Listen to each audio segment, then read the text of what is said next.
Assalamualaikum warahmatullahi wabarakatuh. Nama saya Nadia Fatika Sari dari kelompok 5. Di sini saya akan menjelaskan sabar, teori, dan praktis dalam pembelajaran.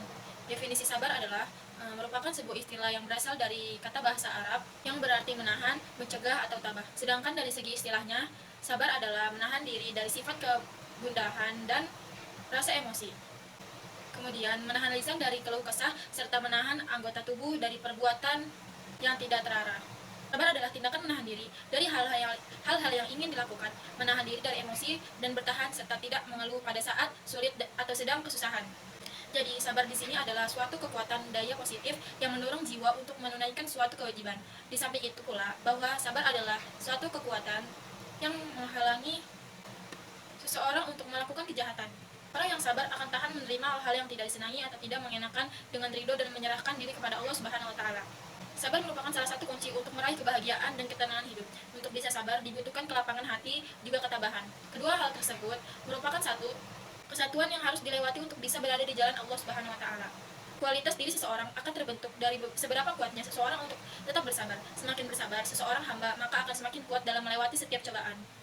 Sabar sendiri maknanya sangat luas, tidak hanya menahan diri dari hal-hal yang tidak sesuai aturan Allah Subhanahu wa taala, namun juga menahan diri dari hawa nafsu, menahan diri saat beri kelapangan maupun tatkala dihadapkan dalam situasi yang sempit.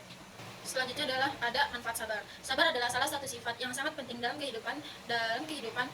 Sabar berarti mampu menahan diri dari emosi negatif seperti amarah, sedih atau kecewa ketika menghadapi kesulitan atau cobaan, bahkan tantangan.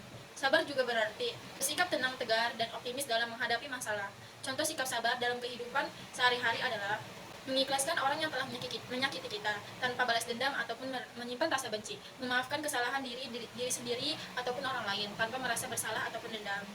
Kemudian bersyukur atas apa yang kita miliki tanpa iri atau tamak. Bersikap sabar adalah sikap yang mulia dan bermanfaat bagi diri kita dan orang lain.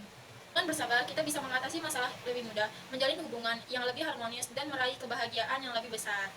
Oleh karena itu, mari kita latih sikap sabar dalam kehidupan kita sehari-hari. Kemudian ada praktek sabar dalam pembelajaran, menahan diri dari emosi negatif saat menghadapi kesulitan. Ketika menghadapi kesulitan dalam memahami materi, misalnya seseorang yang sabar akan berusaha untuk tetap tenang dan tidak mudah putus asa. Ia akan mencari cara untuk mengatasi kesulitan tersebut dengan sabar dan tekun. Tidak menyerah saat menghadapi kegagalan. Setiap orang pasti pernah mengalami kegagalan dalam belajar. Seorang yang sabar akan belajar dari kegagalan tersebut dan tidak menyerah untuk mencoba lagi. Ia akan terus berusaha untuk mencapai tujuannya dengan sabar dan pantang menyerah. Tidak terlalu terburu-buru dalam belajar. Belajar membutuhkan waktu dan proses. Seorang yang sabar akan memahami bahwa tidak ada hasil yang instan dalam belajar. Ia akan belajar dengan sabar dan tidak terlalu terburu-buru untuk mencapai hasil yang diinginkan. Kemudian ada teori sabar dalam pembelajaran. Yang pertama adalah teori motivasi. Teori motivasi ini menyatakan bahwa motivasi merupakan salah satu faktor penting yang memengaruhi keberhasilan belajar. Sabar dapat menjadi sumber motivasi bagi seseorang yang terus belajar dan mencapai tujuannya. Kemudian yang kedua ada teori pembelajaran sosial. Teori ini menyatakan bahwa pembelajaran dapat terjadi melalui proses mengamati dan meniru orang lain. Seseorang yang melihat orang lain bersikap sabar dalam belajar akan cenderung untuk meniru sikap tersebut. Yang ketiga ada teologi pendidikan. Dalam teologi pendidikan, sabar diartikan sebagai sikap tunduk dan patuh kepada Allah Subhanahu wa taala. Sikap ini penting dalam pembelajaran karena dapat membantu seseorang untuk tetap fokus pada tujuannya dan tidak mudah menyerah. Kesimpulannya adalah sabar merupakan sifat yang sangat penting baik bagi dalam kehidupan sehari-hari maupun teori dan praktis dalam pembelajaran. Karena sabar dapat membantu seseorang untuk menghadapi segala macam tantangan dalam belajar agar mencapai tujuan yang diinginkan. Itu saja yang dapat saya sampaikan. Kurang lebihnya mohon maaf. Wabillahi taufiq wal hidayah. Wassalamualaikum warahmatullahi wabarakatuh.